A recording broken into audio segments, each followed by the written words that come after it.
Toka hapa kwangu saa 3 ya usiku, akakuja hapa kwake kulala, na kesho yake saa 12 ni kijana mwingine wa brother mzee alikuja huku kwangu nyumbani, akaniita akaniambia, mama Mwendi, si utoke, Kioko amekufa.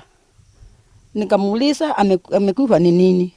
Nikatoka kwangu nyumbani, nikakimbia, nikakuja hapa, ngaanza kutoa hiyo mchanga, na nikapika nduru, ngaita watu jirani, makakuja kuniokorea. Umekuja kwa sababu ya mvua mingi ambayo imenyesha area hii, na tangu miaka iliyopita hatujawahi ona mvua kama hii ikinyesha kwenye area hii. Ile imetupata ilisababishwa na uporomokaji wa mchanga ambao ulisukuma nyumba ya kijana Kioko alafu akaaga.